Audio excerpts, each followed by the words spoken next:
నమస్తే. సామాన్యుడి చేతిలో సామాజిక అస్త్రం నెంబర్ 1 న్యూస్కి స్వాగతం. నేను రవీంద్ర.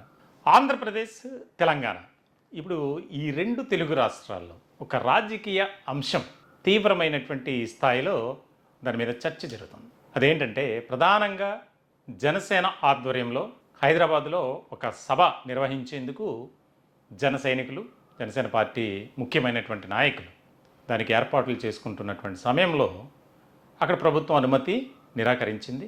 దానికి సంబంధించి హైకోర్టుకు వెళ్ళడం జరిగింది. హైకోర్టులో కూడా ఒక రకమైనటువంటి ఇది జరిగింది, అంటే పర్మిషన్ ఇవ్వాల. ఇలాంటి క్రమంలో జనసేనాని పవన్ కళ్యాణ్ చేసినటువంటి ఒక ట్వీట్ తీవ్రమైనటువంటి ఆసక్తి కలిగించింది. అదేంటంటే ఒక కీలకమైనటువంటి అంశంగానే దీన్ని మనం చూడాలి. I will address A press meet at my home in Jubilee hills today between 4:30 to 5:30 PM. I hope Telangana Police Department at least gives me permission to do a press meet with JSP leaders. Let's see. ఇది Pawan Kalyan social media వేదికగా పెట్టినటువంటి post. ఆయన అనుకున్నట్టుగానే 4:30 నుంచి 5:30 వరకు ఒక కీలకమైనటువంటి press meet నిర్వహించారు. చాలా ఇంపార్టెంట్. ఎందుకనంటే ఇక్కడ రెండు తెలుగు రాష్ట్రాల మధ్య ఒక రకమైనటువంటి రాజకీయ ప్రాధాన్యత కలిగించేటువంటి అంశం. వాస్తవానికి ప్రజాస్వామ్య వ్యవస్థలో అంటే ఒక ప్రాంతానికి మాత్రమే పరిమితం ఎవరు ఉండరు. ముఖ్యంగా రాజకీయంగా నువ్వు నీ రాష్ట్రంలోనే రాజకీయాలు చెయ్యి, పక్క రాష్ట్రం వస్తే బాగోదు అని ఎవరు చెప్పడానికి హక్కు లేదు. అది రాజ్యాంగంలో కల్పించబడినటువంటి హక్కు. భారతదేశ పౌరుడిగా ఉన్నటువంటి వ్యక్తి ఎక్కడైనా ఆయన రాజకీయాలు చేయొచ్చు. అది కూడా ఒక రాజకీయ వ్యవస్థ, ఒక రాజకీయ పార్టీ, ఆ పార్టీ అధ్యక్షుడు. జనసేన తెలంగాణలో అంటే అప్పుడు ఉమ్మడి రాష్ట్రంలో హైదరాబాదులో పురుడు పోసుకుంది. తెలంగాణ వేదికగా అక్కడి నుంచి ఎన్నో కార్యక్రమాలు చేశారు పవన్ కళ్యాణ్. ఇప్పుడు ఇక్కడ ముఖ్యమైనటువంటి అంశం ఏంటంటే జనసేన వర్సెస్ కాంగ్రెస్ పార్టీ. ఈ రెండు పార్టీల మధ్య ఒక రకమైనటువంటి గ్యాప్ ఎక్కువగా కనిపించేటట్లుంది. వాస్తవానికి కాంగ్రెస్ పార్టీలో ఉన్నటువంటి ముఖ్యమైనటువంటి నాయకులు కూడా ఒక రకమైనటువంటి కామెంట్ చేశారు. అంటే రెచ్చగొట్టే విధంగా వారి వ్యాఖ్యలు ఉన్నాయి. ఉదాహరణకు తెలంగాణ మంత్రి పొన్నం ప్రభాకర్, మరికొంతమంది ఎమ్మెల్యేలు, నాయకులు అనిరుద్ధ్ రెడ్డి కానీ, దానం నాగేంద్ర కానీ ఇలా చెప్పుకుంటూ పోతే ఆ జాబితా చాలానే ఉంది. ఇలాంటి సందర్భంలో పవన్ కళ్యాణ్ మాట్లాడినటువంటి తీరు ఇప్పుడు రాజకీయ వర్గాల్లో ఆసక్తి కలిగించేటువంటి అంశంగా మారింది. రెచ్చగొట్టింది ఎవరు? తెలంగాణ మీ అయ్యే జాగీర్ కాదు. ఇట్లాంటి కొన్ని వ్యాఖ్యలు తీవ్రమైనటువంటి దుమారం. వాస్తవానికి పవన్ కళ్యాణ్ మాట్లాడినటువంటి ఆయన ప్రెస్ మీట్లో పొందుపరిచిన లేవనెత్తినటువంటి అంశాలు ఏవైతే ఉన్నాయో వాటిని అందరూ కూడా యాక్సెప్ట్ చేస్తున్నారు. తెలంగాణ ప్రజల కోసం, తెలంగాణ రాష్ట్ర అభివృద్ధి కోసం పవన్ కళ్యాణ్ ఎలాంటి పనులు చేశారో అందరికీ తెలుసు. ఇక్కడ తెలంగాణను నేను ఏ రకమైనటువంటి అభివృద్ధి పదంలో పయనింపజేయడానికి ఎన్నో సహాయక కార్యక్రమాలు చేశాను. ఎస్, వాస్తవమే. ఆయన చేసినటువంటి కార్యక్రమాలు ఎన్నో, కొన్నని మనం చెప్పలేం, చాలా ఉన్నాయి. ఒక ఆయన సినిమా సెలబ్రిటీగా, మూవీ సెలబ్రిటీగా ఆయన సినిమాలు ఆదరించినటువంటి తెలంగాణ ప్రజలు రాజకీయంగా కూడా ఆయన రావాలని స్వాగతిస్తున్నారు. దీనికి సంబంధించి చాలా అంశాలు ఆయన ప్రస్తావించారు, మాట్లాడారు. ఇలాంటి క్రమంలో వెంటనే కాంగ్రెస్ పార్టీ నేతలు మళ్ళీ ముఖ్యంగా పొన్నం ప్రభాకర్ ప్రెస్ మీట్ పెట్టారు. అంటే దాన్ని అక్కడతో ఫుల్ స్టాప్ చేస్తే బాగుండేది. మళ్ళీ రెచ్చగొట్టే విధంగా వ్యాఖ్యలు చేస్తే ఇది రాజకీయంగా అత్యంత ప్రాధాన్యత కలిగించేటువంటి అంశంగా మారటమే కాకుండా రెండు పార్టీల మధ్య, రెండు రాష్ట్రాల ప్రజల మధ్య ఒక రకమైనటువంటి వైషమ్యాలు, విభేదాలు, వివాదాలు దానికి శ్రీకారం చుట్టే విధంగా ఉన్నాయి అనేది ఒకటి వినిపిస్తుంది. ఇట్లాంటి క్రమంలో తెలంగాణ అభివృద్ధి గురించి మాట్లాడుతూ తెలంగాణ ప్రజలు నన్ను రావాలని కోరుకున్నప్పటికీ నేను ముందుకు రాలేదు. ఇప్పుడు చెబుతున్నా, ఇక నుంచి తెలంగాణలో తిరుగుతా, తెలంగాణలో మా పార్టీ పనిచేస్తుంది, రాబోయే ప్రతి ఎన్నికల్లో జనసేన పోటీ చేస్తుంది, మమ్మల్ని ఎవడు ఆపేది అన్న టైప్లోనే మాట్లాడారు. సాధారణంగా పవన్ కళ్యాణ్ అభిమానులు కానీ, జన సైనికులు కానీ, జనసేనను అభిమానించేటువంటి వారు వారి బైకుల మీద కానీ రకరకాలుగా ఒక స్లోగన్ పెట్టుకుంటారు, మనల్ని ఎవడరా ఆపేది అని. ఆయన మాటలు అలాగే ఉన్నాయి. దీనికి సంబంధించి రాజకీయ వర్గాల్లో రెండు రాష్ట్రాలకు సంబంధించి ఒక కీలకమైనటువంటి చర్చ జరుగుతుంది. వాస్తవానికి ఇంకొక అంశాన్ని ప్రస్తావించారు. పశ్చిమ బెంగాల్లో టీఎంసీ నేతలు వారు అమిత్ షాను మా రాష్ట్రంలో పర్యటిస్తే ఏ రకమైనటువంటి పరిణామాలు ఉంటాయో మీరు చూస్తారు అని. కానీ ఎలాంటి ఫలితాలు వచ్చాయి, ఏం జరిగింది, అలాంటి పరిస్థితులు ఇక్కడ తెచ్చుకోవద్దు అని ఇండైరెక్ట్గా వార్నింగ్ ఇచ్చారు. మొత్తానికైతే ఆయన చాలా అంటే భావోద్వేగంతో మాట్లాడినప్పటికీ చాలా అగ్రెసివ్గా ఒక వార్నింగ్లా మాట్లాడారు, వార్నింగ్ ఇచ్చారు. ఇలాంటి సందర్భంలో కాంగ్రెస్ పార్టీ కూడా ఒక రకమైనటువంటి డిఫెన్స్లో పడింది అనేది. దీని వెనుక ఎవరున్నారు? ఒకవేళ భారతీయ జనతా పార్టీ కావాలని చేయిస్తుందా, తెలుగుదేశం పార్టీ కావాలని చేయిస్తుందా, రెండు పార్టీల మధ్య కాస్త గొడవలు వివాదాలు క్రియేట్ చేస్తే ఎంజాయ్ చేయొచ్చా అన్న విధంగా కొన్ని వస్తున్నాయి.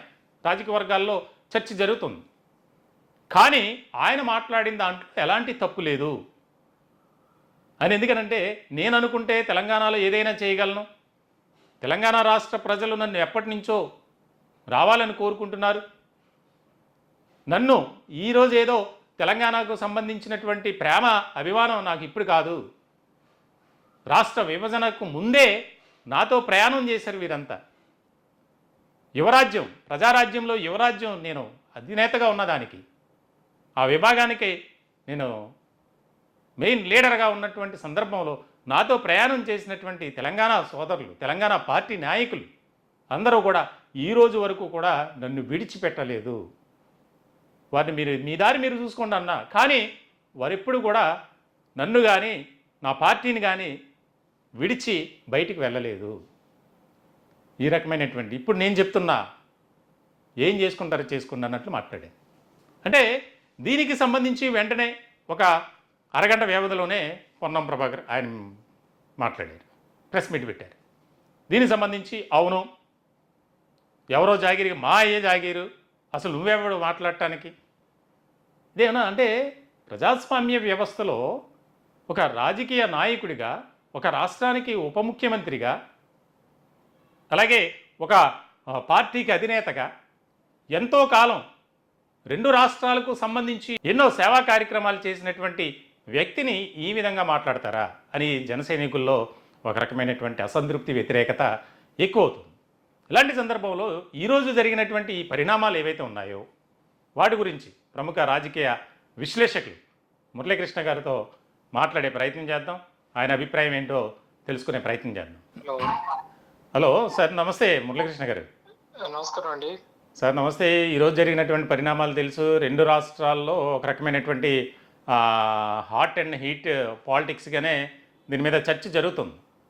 సాధారణంగా పవన్ కళ్యాణ్ గారు అక్కడికి వెళ్ళి ఆ మీటింగ్కి అనుమతి ఇవ్వకపోయినా ప్రెస్ మీట్ పెట్టుకోవడానికి అనుమతి ఇవ్వండి అని చెప్పి ఆయన సోషల్ మీడియా వేదికకి చెప్పడం, ఆయన అనుకున్నట్లుగానే చెప్పినట్లుగానే ప్రెస్ మీట్ పెట్టారు. ప్రెస్ మీట్లో కూడా దాదాపుగా ఈ గంట వ్యవధిలో కూడా చాలా అగ్రెసివ్గా మాట్లాడారు. అవును సార్. దీనికి సంబంధించి వెంటనే మంత్రిగా ఉన్నటువంటి పొన్నం ప్రభాకర్ ఇతర నాయకులు బయటకు వచ్చి మీడియాతో మాట్లాడుతున్నారు. అవును మా అయ్యే జాగీరే, నువ్వెవడు చెప్పడానికి అన్నట్లు. ఎట్లా చూడాలి సార్ ఓవరాల్గా ప్రజాస్వామ్య వ్యవస్థలో ఒక రాజకీయ పార్టీ, ఆ రాజకీయ పార్టీకి ఎన్నో పరిమితులు ఉన్నాయి, ఎన్నో వెసులుబాట్లు ఉన్నాయి, విశాలమైనటువంటి దృక్పథంతో మాట్లాడే అవకాశం ఉంది, స్వేచ్ఛ ఉంది. మరి ఎందుకు ఈ విధంగా మాట్లాడుతున్నారు? ఎలా చూడాలి? దీని వెనుక ఏదైనా కుట్ర జరుగుతుందా అనుకోవచ్చా? దీనివల్ల పొలిటికల్ కాన్స్పిరసీ ఉంది. ఓకే. ఇప్పుడు పొన్నం ప్రభాకర్ ఏ పార్టీకి రిప్రజెంట్ చేస్తున్నారండి? Congress party. Congress party Telangana party ఏం కాదు కదా, అవును, అది నేషనల్ పార్టీ. జనసేన కూడా నేషనల్ పార్టీ. అవును. సో కాంగ్రెస్ పార్టీ తెలంగాణలో పోటీ చేసినప్పుడు, ఎలక్షన్ లో కంటెస్ట్ చేసినప్పుడు లేని అభ్యంతరం, జనసేన పోటీ చేయబోతుందేమో అని ముందే రాళ్ళు ఇసురుతాం, భయపెడతాం, బెదిరిస్తాం అని అంటే అది మీనింగ్ లెస్ కదా. ఇప్పుడు అది నేషనల్ పార్టీ అయినప్పుడు జనసేన కూడా నేషనల్ అంతే పార్టీ, కదా, అవును టీడీపీ నేషనల్ పార్టీయే. అవును. సో అందరూ కంటెస్ట్ చేస్తారు రేపు రాబోయే స్థానిక సంస్థలే అనే ఎన్నికల్లో. ఉమ్, ప్రజలు డిసైడ్ చేసుకుంటారు అవును వాళ్ళు ఏ పార్టీకి ఓటు వేయాలి, కాంగ్రెస్ కా, బీజేపీకా, జనసేనకా, ఎవరికి వేయాలి అనేది వాళ్ళు డిసైడ్ చేసుకుంటారు. ఉమ్, మీరు ఒక నేషనల్ పార్టీకి రిప్రజెంట్ చేస్తూ మినిస్టర్ హోదాలో ఉండి అసలు ఏం మాట్లాడుతున్నారో కూడా తెలియట్లా. అవును ఇప్పుడు కొన్నాళ్ళు కేసీఆర్ గారు ఉద్యమం ఉద్యమం అంటూ జనాలు రెచ్చగొట్టి జనాల దగ్గర డబ్బులు వసూలు చేసి ఇదే విధంగా బతికారు. అవును అది అయిపోయింది, ఆ చరిత్ర అయిపోయింది. కాంగ్రెస్ 2014లో తెలంగాణ ఆంధ్ర విడిపోయింది, అవును 2 స్టేట్లు అయినాయి. 10 సంవత్సరాలు కేసీఆర్ గారికి టిఆర్ఎస్ పార్టీకి అవకాశం ఇచ్చారు. అవును 10 ఇయర్స్ తర్వాత ఆయనే ఆలోచించాడు, మనం టిఆర్ఎస్ కాదు చీఫ్ మినిస్టర్ గా 10 ఇయర్స్ చూసాం, ఈసారి ప్రైమ్ మినిస్టర్ చేయాలి ఉమ్, అని తెలంగాణ రాష్ట్ర సమితిని భారత రాష్ట్ర సమితిగా అవును మార్చి ఢిల్లీలో ఆఫీస్ పెట్టాడు. అవును పెడితే ఎవరన్నా ఆపారా? లేదుగా, ఇండియాలో ఎక్కడైనా పెట్టుకోవచ్చు. అవును. ఎక్కడైనా మన ఏపీలో గుంటూరు ప్రధాన కార్యాలయం కింద గుంటూరులో కూడా పెట్టారు కదా. ఏపీలో అదే తోట చంద్రశేఖర్ అవును. గారిని ఏపీ ప్రెసిడెంట్ గా పెట్టి ఉమ్, ఇక్కడ పార్టీ నడిపించారు, అవును ఢిల్లీలో ఆఫీస్ పెట్టారు, అవును ఇవన్నీ జరిగినాయి. అదేంటంటే మేము భారతదేశం మొత్తం ఆఫీసులు పెడతా ఉన్నారు, మహారాష్ట్రలో మీటింగ్ పెట్టారు. అవును ఇప్పుడు ఇక్కడ విషయం ఏంటంటే కాంగ్రెస్ బీఆర్ఎస్ ఉమ్, అయితే బీఆర్ఎస్ లేకపోతే కాంగ్రెస్, ఉమ్, ఇంక మూడో వాళ్ళు రావడానికి వాళ్ళిద్దరు ఇష్టపడాల. ఓకే ఇప్పుడు మన బండి సంజయ్ అనే అయినా బీజేపీలో చాలా యాక్టివ్ పర్సన్, సెంట్రల్ లో హోమ్ మినిస్టర్ ఫర్ స్టేట్. అవును సో ఆయన మీద నానా బురద జల్లారు. అది ఏదైంది అనేది కోర్టులో ఉన్న అంశం కోర్టులు చూసుకుంటాయి. సో అక్కడ ఎవరు కొంచెం ఇప్పుడు ఈ రోజు పవన్ కళ్యాణ్ చేసిన తప్పేంటి, ఆవిర్భావ సభ శుభాకాంక్షలు తెలియజేయడానికి ఏదో చిన్న గెట్ టుగెదర్ మీటింగ్ పెట్టాడు సంజయ్ కన్వెన్షన్. అవును అది తప్పెట్ట అవుతుంది? ఉమ్, ఎవరింటి మీదకి దాడికి వెళ్ళలేదే. ఆయన ఇష్టం, అది ఆయన పార్టీ, ఆయన ఇష్టం. ఆయన ఇష్టం పెట్టుకుంటాడు, జనాలకి నచ్చితే ఓట్లేస్తారు లేకపోతే లేదు. అంతే కదా, అవును 2019లో ఉమ్, ఆంధ్రప్రదేశ్ లో పవన్ కళ్యాణ్ గారికి ఓట్లు వేయలే జనాలు, తక్కువ అవును వేశారు. ఉమ్, బట్ ఇదే విధంగా ప్రవర్తించాడు అప్పుడు ముఖ్యమంత్రి జగన్మోహన్ రెడ్డి గారు. ఉమ్, ఆ ఫ్లైట్ లో బేగంపేట ఎయిర్పోర్ట్ లో ఫ్లైట్ టేక్ ఆఫ్ అయ్యే మూమెంట్ లో ఆపేయటం, అవును ఇక్కడ ఎస్పీతో ఫోన్ చేయించి ఆపేయటం, లా అండ్ ఆర్డర్ ఇష్యూస్ అని. అవును బై రోడ్ వస్తే ఆంధ్ర బార్డర్ లో జగ్గేపేటలో ఆపేయటం. అవును అప్పుడు ముఖ్యమంత్రి అప్లైపోయాడు ఆయన స్టేట్ లోకి రాకుండా. అవును ఇప్పుడు ప్రజాస్వామ్య వ్యవస్థలో ఎవరు ఎక్కడికన్నా స్వేచ్ఛగా వెళ్ళొచ్చు, స్వేచ్ఛగా మాట్లాడచ్చు. అవును ఆయన ఏదో శుభాకాంక్షలు చెప్పడానికి ఆయన అభిమానులు కార్యకర్తలు పార్టీ వర్కర్స్ తో కొంచెం గెట్ టుగెదర్ పెట్టుకోవడానికి ఒక ప్రైవేట్ కన్వెన్షన్ సెంటర్ లో ఉమ్, ఒక పెట్టుకుంటే దానికి మరి అక్కడ కాంగ్రెస్ ప్రభుత్వానికి ఎందుకు అంత భయం, ఎందుకు అసలు నాకు ఆ అర్థం విషయంలో కాలే. లా అండ్ ఆర్డర్ ప్రాబ్లం వస్తుందని చెప్పడం మరి హాస్యాస్పదంగా ఉంది సార్. ఎక్కువ భయపడుతున్నారు. ఆ, ఇప్పుడు గతంలో కేసీఆర్ గారు కేటీఆర్ గారు ఇట్టదే భయపడేవాళ్ళు. అవును మేమే మొత్తం రాజులు రారాజులు తారాజులు స్వతంత్రులు అని ఇంకెవరిని రానిచ్చుకోండి. అవును వాళ్ళకు 2 టర్మ్స్ తెలంగాణ ప్రజలు అవకాశం ఇచ్చారు. అవును మూడోసారి కొడితే అడ్రస్ లేకుండా వెళ్ళిపోయారు. అవును ఆ అవకాశంలో బై ఛాన్స్ 2017 వరకు తెలుగుదేశం పార్టీలో అలా సీనియర్ లీడర్ గా ఉన్న రేవంత్ రెడ్డి గారు కాంగ్రెస్ పార్టీలోకి వెళ్ళటం, కాంగ్రెస్ పార్టీ నుంచి ముఖ్యమంత్రి అవ్వడం, ఇవన్నీ జరిగిపోయాయి. అవును రేపు మళ్ళీ ఎలక్షన్లు వస్తాయి. ఇప్పుడు స్థానిక సంస్థలు కానీ లేకపోతే అసెంబ్లీ ఎలక్షన్లు కానీ ఇవన్నీ వస్తాయి. అవును వచ్చినప్పుడు రేవంత్ రెడ్డి గారి పరిపాలన బాగుంటే ఆయనకి వేస్తారు. అంతే కదండి, అవును ఆయన పరిపాలన నచ్చకపోతే ఇంకొకరిని చూసుకుంటారు ఆల్టర్నేటివ్. అవును అంతే కదా. అంతే కదా సార్, అవును ఇప్పుడు ముఖ్యమంత్రికి తెలియకుండా ఏం జరగదు. ఇప్పుడు పోలీసు పర్మిషన్ ఇవ్వాలా వద్దా అనేది ఉమ్, అక్కడ లోకల్ ఆఫీసర్స్ నిర్ణయం తీసుకుంటారు. ఈ విషయంలో నేనైతే అనుకోను. I'm senior politician and senior analyst. అవును ఇది ముఖ్యమంత్రి గారు ఇమ్మంటే ఇస్తారు, ఆపమంటే ఆపుతారు. అంతే కదా, అవును దానికి ఏం రీజన్స్ ఏముండవు. లాస్ట్ అవర్ లో కోర్టు టైం అయిపోయాక నన్ను రిజెక్టెడ్ అన్నారు. అవును సో ఆయన ప్రెస్ మీట్ చెప్పాడు, ఆయన వెర్షన్ చెప్పాడు. ఉమ్, చెప్పినప్పుడు సైలెంట్ గా ఉంటే ఆయన ఏమి నెగిటివ్ గా మాట్లాడలేదు. తెలంగాణ మీద నెగిటివ్ అవును. మాట్లాడలా, ఎవరి మీద నెగిటివ్ మాట్లాడలా. ఇంకోటి సార్ ఇక్కడ చెప్పాడు, ఒక ఆల్ ది బెస్ట్ చెప్పాడు. సార్ మురళి గారు ఒక అంశాన్ని ఆయన ప్రస్తావించారు, మీరు ఫాలో అయ్యారు దాదాపుగా అనుకుంటున్నాను. అది ఏంటంటే గద్దర్ గారి విషయానికి వచ్చేసరికి ఉమ్, ఎవరు కూడా నన్ను అరే అని పిలవరు, నన్ను ఆ స్వతంత్రంగా పిలిచేవారు. ఆయనకు ఒక రకమైనటువంటి దారుణమైనటువంటి కండిషన్లు ఉంటే ఏదో ఒకటి చూడరా బాబు అంటే నేను కారు కొనిచ్చానని సందర్భంలో చెప్పారు ఆయన. దాన్ని తీసుకొచ్చి గదర్ గారు కూడా చెప్పారుగా, ఈ ఆ, వన్ చెప్పారు. సైడ్ స్టేట్మెంట్ కాదుగా. గద్దర్ గారు బతుకున్న రోజులో అవును పవన్ కళ్యాణ్ నా తమ్ముడు, అవును జేబులో చెయ్యి పెట్టి డబ్బులు తీసుకునే స్వతంత్రం నా దగ్గర ఉంది, ఉమ్, నేను పవన్ కళ్యాణ్ ని నా సొంత తమ్ముడిగా భావిస్తానని చాలా ఆయన సందర్భాల్లో చెప్పారు. గద్దర్ గారే చెప్పారుగా. అవును. ఇప్పుడు దాన్ని తీసుకొచ్చి చనిపోయినటువంటి వ్యక్తి గురించి మాట్లాడటం ఏంటి, అయినా ఆయనకు కొనిపెట్టినటువంటి కారు గురించి ఇప్పుడు ప్రస్తావించాలా అని దాన్ని కూడా రాజకీయం చేయాలని చూస్తున్నారు. ఏ రాజకీయం చేయాలన్నా ప్రజలు నమ్మరు. ఇది వరకైతే ఉమ్, ఏ చెబితే అది నమ్మేవారు. ఇప్పుడు అక్కడ మొత్తం అన్ని ఎడ్యుకేటెడ్ అయ్యారు, ఎవరు ఏంటో చూస్తారు. ఉమ్, మొన్న ఏంటంటే బిఆర్ఎస్ మీద ఉన్న 10 years మీద ఉన్న కోపం అవును. కాంగ్రెస్ కలిసి వచ్చింది. ఇంకా ఆల్టర్నేటివ్ ఏది లేక వాళ్ళు కలిసి వచ్చారు. ఆల్టర్నేటివ్ ఫోర్స్ గా నెక్స్ట్ ఆ టైంలో చంద్రబాబు నాయుడు గారు ఇక్కడ రాజమండ్రి సెంట్రల్ జైల్లో ఉంటాం, ఉమ్, నెక్స్ట్ టీడీపీ అక్కడ పోటీ చేయకపోవటం. అవును, అన్ని కలిసి వచ్చాయి. నేను మళ్ళీ చెప్తున్నా సార్, టీడీపీ అక్కడ పోటీ చేయకపోవడం వల్లే ఉమ్, కాంగ్రెస్ రాగలిగింది. అవును టీడీపీ ఓట్లన్నీ కూడా రేవంత్ రెడ్డి గారికి పడ్డాయి. అవును అంటే అప్పుడు రేవంత్ రెడ్డి గారు టీడీపీ నుంచి వెళ్ళిన నాయకుడు కాబట్టి ఆయన మీద అభిమానంతో సాఫ్ట్ కార్నర్ తో చేశారు. అవును. ఇప్పుడు రేవంత్ రెడ్డి గారు కూడా ఆ నాయకులను ఆయన కంట్రోల్ చేసుకోవాలి. ఉమ్, చేసుకోకపోతే రేపు పొద్దున ముఖ్యమంత్రి గారు నష్టపోయేది ఆయనే. అవును ఇప్పుడు ఎంతకాలం రెచ్చగొడతారు ఆంధ్ర తెలంగాణ అవును అక్కడ తెలంగాణ ఒకటే ఉంటే ఇదంతా ఉంటదా? మొత్తం ఆల్ ఇండియా మొత్తం ఉంది అక్కడ. అవును ఇప్పుడు మాదాపూర్ హైటెక్స్ లో అవును సాఫ్ట్వేర్ కుర్రోళ్ళు ఉమ్, ఇండియా మొత్తం నుంచి రిప్రజెంట్ చేస్తున్నారు ఇక్కడ. అవును ఇప్పుడు తెలంగాణలో ఒకళ్ళు ఉంటే అంత పెద్ద స్టేట్ అవుతుందా, అంత అంతే కదా. రిచ్ స్టేట్ అవుతుందా? అవును, వ్యాపారాలు కానీ ఇప్పుడు పారిశ్రామిక రంగాలు కానీ అభివృద్ధి చెందిందంటే ఆంధ్ర వల్లే కదండి. అదృష్టం బాగుంది, అందరూ అక్కడికి వచ్చారు, పెట్టుబడులు అవును. పెట్టారు. ఉమ్, వీళ్ళు ఇలాగే వాళ్ళని తిడతాం వీళ్ళని తిడతాం రౌడీజం చేస్తానంటే ఎవడిగాడు సర్దేసుకుంటారు. ఉమ్, ఇప్పుడు జగన్మోహన్ రెడ్డి లాస్ట్ గవర్నమెంట్ లో మన గుంటూరు మాజీ ఎంపీ గారిని ఇబ్బంది పెట్టాడు ఇక్కడ. అవును ఈయన ఫ్యాక్టరీ తీసుకెళ్లి హైదరాబాద్ లో పెట్టుకున్నాడు. అవును అక్కడ ఇబ్బంది పెడితే ఇంకో చోటుకు పోతారు. అంతే కదా.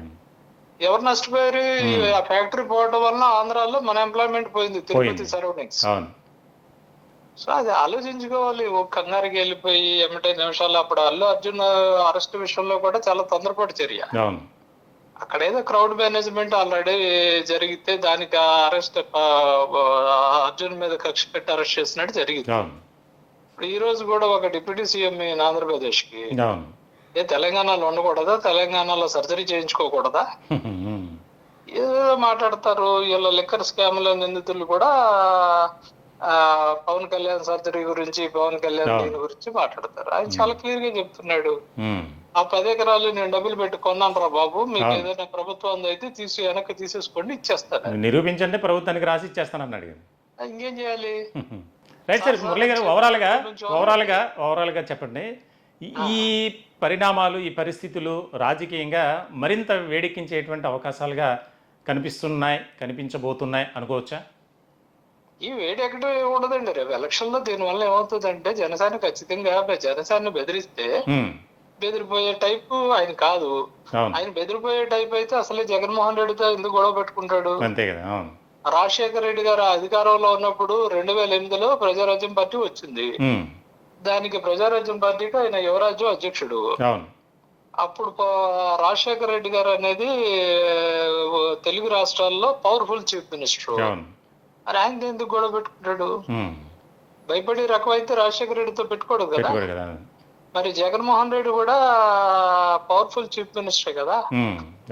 మరి జగన్మోహన్ రెడ్డి అడుగడుగున్నా తొక్కటానికి చూశాడు పవన్ కళ్యాణ్. మరేం భయపడలేదుగా. ఇప్పుడు పవన్ కళ్యాణ్ తొక్కేవాలనుకుంటే 151 సీట్లు ఉన్న జగన్మోహన్ రెడ్డి 140 సీట్లు కోల్పోయాడు. అవును సార్. అవును. ఈ పగలు, ప్రతీకారాలు, కక్షలు, కార్పణ్యాల వల్ల. దాని వల్ల ఇప్పుడు అది చూసి నేర్చుకోవాలి, జ్ఞానోదయం కలగాలి. ఇందాక టిఆర్ఎస్ కవిత గారు మాట్లాడే మాటలు గాని, పాసు యాదగిరి గారు మాట్లాడే మాటలు గాని రెచ్చగొట్టి ఇట్లాంటి రెచ్చగొట్టి వాళ్ళందరినీ లోన్ వేస్తే తెలంగాణ ప్రశాంతంగా ఉంటుంది. Right sir. ఎలక్షన్ ఎవరికి మీద అభిమానం ఉంటే ప్రజలు వాళ్ళు కోట్లేస్తారు. ప్రజాక్షేత్రంలో ఊరికి రౌడీజం చేసి అరుపులు, కేకలు, రెచ్చగొట్టి తోట్లు పడతాయి. పవన్ కళ్యాణ్ ఆయన క్లియర్ గా అవును. శుభాకాంక్షలు చెప్పాడు, నథింగ్ రాంగ్. అవును. వాళ్ళ పార్టీ పోటీ చేస్తుంది, ప్రజలు నచ్చితే ఓటేస్తారు, లేకపోతే లేదు. అంతే సార్. అవును. Right sir. Right sir. Thank you Murali గారు మీ అభిప్రాయం Thank you, తెలియజేసింది. మొత్తానికి అయితే అది పరిస్థితి. అంటే రెండు తెలుగు రాష్ట్రాల్లో అటు తెలంగాణలో కాంగ్రెస్ పార్టీ, ఏపీలో జనసేనకు సంబంధించి ఒక రకమైనటువంటి వివాదం నెలకొందనే చెప్పొచ్చు. పవన్ కళ్యాణ్ చాలా క్లియర్ కట్గా చెప్పారు ఆయన.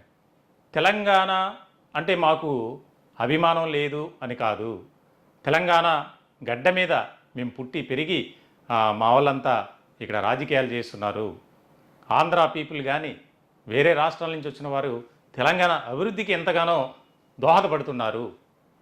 ఆ యొక్క కాంట్రాక్టర్లు కానీ, వ్యాపారాలు కానీ, పారిశ్రామిక రంగంగా కానీ ఏ ప్రాంతాల వల్ల, ఏ ప్రాంత ప్రజల వల్ల అభివృద్ధి చెందింది అనేది తెలంగాణ ఇప్పుడు మాట్లాడుతున్నటువంటి నాయకులు తెలుసుకోవాల్సినటువంటి అవసరం చాలా ఉంది అనేది పవన్ కళ్యాణ్ మాట్లాడుతున్నటువంటి చెప్పినటువంటి ప్రధానమైనటువంటి అంశం.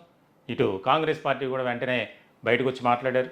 మొత్తానికైతే ఇది ఇప్పట్లో చల్లారేలా కనిపించట్లేదు, రాజకీయంగా మరింత ప్రాధాన్యత కలిగించేటువంటి అంశంగా మారబోతుంది అనడంలో మాత్రం ఎలాంటి సందేహం లేదు. ఈ టాపిక్పై మీ విలువైనటువంటి అభిప్రాయాలు కామెంట్ రూపంలో తెలియజేయండి. దయచేసి మా ఛానల్ని సబ్స్క్రైబ్ చేసుకోండి. పవన్ కళ్యాణ్ మాట్లాడినటువంటి వ్యాఖ్యలు, ఆయన ప్రెస్ మీట్లో చాలా అంశాలను లేవనెత్తారు. ఆయన మాటల్లో ఏమైనా అభ్యంతరాలు ఉన్నాయా, తప్పులు ఉన్నాయా, అలాగే కాంగ్రెస్ పార్టీ టార్గెట్ జనసేనగా మాట్లాడుతున్నారు, వారు మాట్లాడిన దాంట్లో కూడా ఎటువంటి తప్పులు ఉన్నాయి, అభ్యంతరాలు ఉన్నాయి అనేది కూడా మీ కామెంట్ని మీరు దయచేసి మీ అభిప్రాయాలని కామెంట్ రూపంలో తెలియజేయండి. దయచేసి మా ఛానల్ని సబ్స్క్రైబ్ చేసుకోండి. ఇంకొక ముఖ్యమైనటువంటి అంశం ఏంటంటే, సామాన్యుడి చేతిలో సామాజిక అస్త్రం నెంబర్ 1 న్యూస్ ఎప్పుడూ కూడా ప్రజా సమస్యలపై అలుపెరగని పోరాటం చేస్తూనే ఉంది. ప్రజలు ఎదుర్కొంటున్నటువంటి సమస్యలను, పేద ప్రజలు ఏ రకమైనటువంటి ఇబ్బందుల్లో ఉన్నారో వాటన్నిటి మీద మేము పోరాటం చేస్తూనే ఉన్నాం. ఆ సమస్యలను పరిష్కరించే దిశగా ఈ ప్రభుత్వాలకు తెలియజేస్తూనే ఉన్నాం. దీనిలో భాగంగా మా గతంలో మా ప్రయాణం మీ అందరికీ తెలుసు. దానికి సంబంధించి ఎన్నో విజయాలు, ఎలాంటి అభ్యంతరాలు కానీ, అవరోధాలు కానీ, ప్రతికూలమైనటువంటి పరిస్థితులు వచ్చినప్పటికి కూడా వెనుతిరగకుండా నెంబర్ 1 మీడియా సంస్థల అధినేత మంచాల సాయి సుధాకర్ నాయుడు గారు ఏ రకమైనటువంటి ప్రయాణాన్ని కొనసాగించారనేది మీకు తెలుసు. దానిలో భాగంగా ఒక ముఖ్యమైనటువంటి ఘట్టం ఏంటంటే, ఈ యొక్క short film competitions number 1 news అలాగే ఓటీటీ నెంబర్ 1 ఓటీటీ సంయుక్తంగా నిర్వహిస్తుంది. దీనికి సంబంధించి ఒక కీలకమైనటువంటి అప్డేట్స్ మీకు చెప్పాలనుకుంటున్నాను. నెంబర్ 1 న్యూస్ మరియు నెంబర్ 1 ఓటీటీ నిర్వహణలో సామాజిక చైతన్య అంశాలపై తెలుగు లఘు చలనచిత్ర పోటీలు, దీనికి సంబంధించి ఒక 6 కేటగిరీస్లో మేము కాంపిటీషన్స్ నిర్వహించబోతున్నాం. సామాజిక విలువలు, మాదక ద్రవ్యాలు, డ్రగ్స్, తప్పుదారి పడుతున్న యువత, కుటుంబ విలువలు, పర్యావరణ పరిరక్షణ, పరిశుభ్రత, ట్రాఫిక్ రూల్స్పై అవగాహన, ఇవన్నీ కూడా ఇప్పుడు నేటి తరం ఏదైతే ఉందో వారందరికీ తెలియచేయాల్సినటువంటి అవసరం మనపై ఉంది. ముఖ్యంగా యువతను పట్టి పీడిస్తుంది డ్రగ్స్. ఈ డ్రగ్స్ వల్ల వారి జీవితాలను చేతులారా సర్వనాశనం చేసుకుంటారు. వారు డ్రగ్స్ వినియోగించకపోతే ఏ రకమైనటువంటి పరిస్థితుల్లోకి వెళ్ళిపోతున్నారు, దాని కారణంగా తప్పుదారి పడుతున్నారు, అనేక రకాలుగా తప్పుదారి పడుతున్నారు. ఈరోజు సోషల్ మీడియా వేదికగా అనేక రకాల క్రైమ్స్, ఎన్సీఆర్బి ప్రకారం చూస్తే, నేషనల్ క్రైమ్ రికార్డ్స్ బ్యూరో దాని ప్రకారం చూస్తే కనుక 16 సంవత్సరాల నుంచి దాదాపుగా 21 సంవత్సరాల లోపు ఉన్నటువంటి వయసు కలిగిన యువకులు నేరాల్లో క్రిమినల్స్గా మారుతున్నారు. అటువంటి అంశాలను ప్రతిబింబించే విధంగా మీ షార్ట్ ఫిల్మ్స్లో ఉండాలి. అలాగే ఫ్యామిలీ వాల్యూస్, కుటుంబ విలువలు, ఈరోజు కుటుంబ విలువలు ఏ స్థాయికి దిగజారిపోయినాయో, మనం దాదాపు ఒక 20-30 సంవత్సరాలు వెనక్కి వెళ్తే ఫ్యామిలీ అంతా కలిసి ఎంతో ఆనందంగా హ్యాపీగా ఎంజాయ్ చేసేటువంటి పరిస్థితులు ఉండేవి. కానీ ఇప్పుడు మారుతున్నటువంటి కాలంలో ఏ రకమైనటువంటి పరిస్థితులు ఉన్నాయి దాని మీద కూడా, అలాగే పర్యావరణ పరిరక్షణ ఎంతో ముఖ్యమైనటువంటి అంశం. ట్రాఫిక్ రూల్స్ ఎవరు కూడా సరిగ్గా పాటించరు. ఏమవుద్దులే, మనకేమవుద్ది, మనల్ని ఎవడు ఆపేది, ఈ రకమైనటువంటి ఒక ఆలోచన విధానంతో ఉంటారు.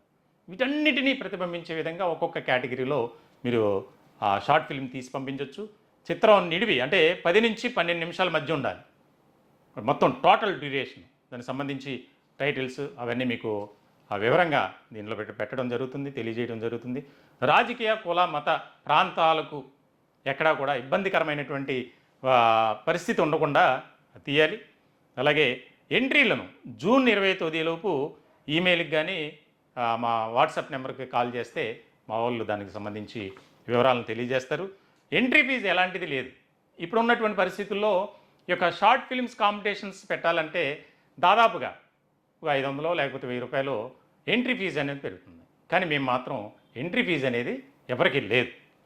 అలాగే దీనికి సంబంధించి ఈ యొక్క ఏదైతే 6 కేటగిరీల్లో మొదటి విజేతకు 1,00,000 రూపాయలు, రెండవ బహుమతిగా రెండవ విజేతకు 75,000 రూపాయలు, మూడవ విజేతకు 50,000 రూపాయలు బహుమతులుగా ఇవ్వడం జరుగుతుంది. ప్రోత్సాహక బహుమతులు కూడా 10,000 రూపాయలు చెప్పిన క్యాష్ ప్రైజ్ ఇవ్వడం జరుగుతుంది. దీనికి సంబంధించి జూలై మొదటి వారంలో ఉంటుంది. అది కూడా మీకు క్లారిటీగా తెలియజేయడం జరుగుతుంది. మీరు కాల్ చేయాల్సినటువంటి వాట్సాప్ ద్వారా తెలియజేయాల్సినటువంటి నెంబర్ అయితే 9493925831. మరొకసారి నెంబర్ చెప్తున్నా, 9493925831. దీనికి సంబంధించి మీరు ఎవరైనా ఈ వీడియో చూస్తున్నటువంటి వారు దానికి సంబంధించి వివరాలను ఫార్వర్డ్ చేస్తే ఎంతోమంది యువత ఈరోజు వారి టాలెంట్తో వారి కాళ్ళ మీద వాళ్ళు నిలబడాలి, సమాజానికి మనం ఉపయోగపడాలి, ఇటువంటి సామాజిక అంశాలు ఏదైతే ఉన్నాయో వాటి మీద మనం అవగాహన పెంచాలి నేటి యువతరానికి అనేది చాలామంది ఆలోచన కలిగి ఉంటారు. అటువంటి వారికి ఇది ఒక మంచి ప్లాట్ఫామ్. కాబట్టి మీ యొక్క దీని సపోర్ట్ మాకు కూడా ఉండాలి. ఎవరైతే షార్ట్ ఫిలిమ్స్ పంపించాలనుకున్నారో అంటే ఈ కేటగిరీస్ కోసమే కొత్తగా మీరు చేయాల్సి ఉంటుంది. మినిమం 10 మినిట్స్ నుంచి 12 మినిట్స్ లోపు వీడియో ఉండాలి. దీనికి సంబంధించి నేను ఇప్పుడు చెప్పినటువంటి నెంబర్కి కాల్ చేస్తే పూర్తి వివరాలు మీకు తెలియజేయడం జరుగుతుంది. Thank you.